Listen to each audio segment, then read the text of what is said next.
Malaking bahagi na ng buhay ng marami sa atin ang Facebook. At patunay riyan ang malaking oras na ginugugol natin araw-araw para mag-post ng kung ano-ano, mapalitrato man o saloobin. Pero ang sobra-sobra naman daw ng pagpo-post pwede maging bad vibes para sa iba. Live mula sa Quezon City, si Cedric Castillo may paalala. Cedric?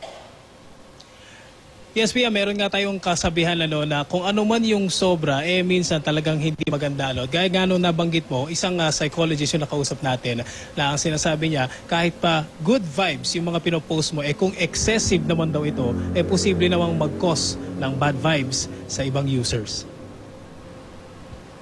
Kakapirasong aparato pero halos ikutan na raw ang kanyang mundo dahil kasama sa plan ng kanyang network ang Unli Internet. Gas-gas ang touchscreen ng smartphone na si Sol. Facebook habang nagluluto, social network habang lumalapang, comment-comment din tuwing downtime. Kulang na nga lang daw mag-status update ng naghihilik. Minsan halos matutulog na lang ako, magpo-post pa ako eh. Tapos minsan pagagising sa umaga, bubuksan ko ka na naman agad yung Facebook ko kasi excited na ako mabasa yung mga notification eh. Anong mararamdaman nyo kaya kung sakaling pagtingin nyo walang notification? Ay, siguro hindi nagustuhan yung mga post ko. Kaya magpo-post na naman ako ng mas maganda na naman. Hanggang maaari, wala raw pinapalampas na pagkakataon si Sol. Spread the good vibes lang naman daw ang intensyon niya. Yun nga lang, hindi raw siya magtataka kung para sa iba, OA na ang pagkahook niya sa social media.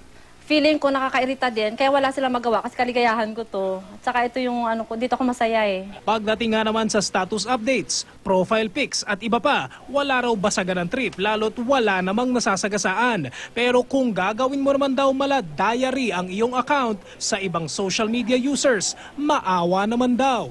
Sunod na selfie. Nakakairita. Kahit sabihin mo maganda, nakakairita pa rin. Tama na yung pagiging okay sa pagkakalabas ng ganun. Siyempre, minsan nakakaya rin, di ba? Ayon sa isang psychologist, mahalaga sa mga relasyon ng bawat isa sa atin ang makabalita ng latest sa mga kakilala. Pero hindi raw ibig sabihin, blow by blow mong ilalahad sa social media ang bawat kibo. Baka raw kasi hindi lang natin alam, bad vibes na ito sa iba. May tinatawag sa psychology na syntonic. Ibig sabihin nun, syntonic, that simply means that you're not aware of it.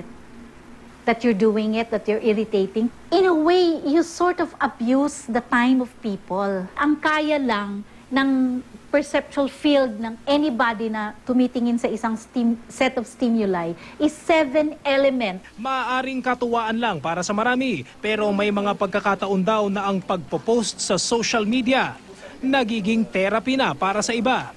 Nagre-release ka lang for that day na galit ka, so nakakatulong sa'yo. Pero yung sustained change, yung talagang authentic, yung authentic healing, authentic confrontation of issues, hindi naman nangyayari yun sa social media. Kanya-kanya pa rin daw abilidad yan sa pagkokontrol kung hanggang saan nga ba ang sobra na. Pero paalala lang daw sa mga may tendencing mag-excessive posting. Huwag raw sanang humantong sa puntong gagawin mo pa lang ang isang bagay. Likes at comments na agad ang binibilang.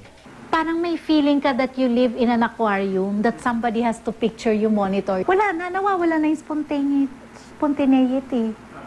Diba? Hindi na three-dimensional. Bottom line daw, sabi ng psychologist na nakausap natin, kahit ano pang technological advancements, yung mga discovery o kaya maimbento at mukhang talagang paglalapit-lapitin yung mga tao kahit pa hindi lang locally kundi globally rin, wala pa rin daw mas tutumbas doon sa actual na relationship or yung actual na interaction at hindi lamang virtual interaction. Pia. Pero Cedric, ayon ba dun sa psychologist, minsan ba dumadating dun sa punto na baka isa ng addiction yung pag-check lagi? Kasi minsan di lang naman nagpo-post sa Facebook. Meron din yung iba na yung parang addiction nila, kailangan lang tumingin sila sa Facebook. Hindi naman kailangan mag-post. Pero gusto nila malaman kung anong nangyayari sa kanilang Facebook account. Pag ganun ba, kailangan ng mag-seek ng professional help? Tama Pia. Ang sinabi ng psychologist na nakausap natin, iba't ibang kumbaga manifestations yan. Isa ring possibility yung nabanggit mo na kumbaga dun kumukuha yung account user nung kumbaga yung yung comfort, doon niya nakukuha sa pagbubukas lang ng account and pagre-refresh kumbaga every now and then pag-check ano. Ang sinasabi ng ating resource person, may mga extreme cases na talagang kailangan ng professional help yung mga ganyang pagkakataon ano. Pero dito sa Pilipinas, marami naman daw talaga tayong mga Pilipino daw likas talaga na very sociable na even na pagdating dyan sa mga social media networks very active tayo. So hindi naman necessarily na maraming cases or may mga hindi naman necessarily na kapag mahilig ka dito medyo kailangan mo na ng tulong, pero meron daw talagang cases na kakailanganin na ng professional help yan.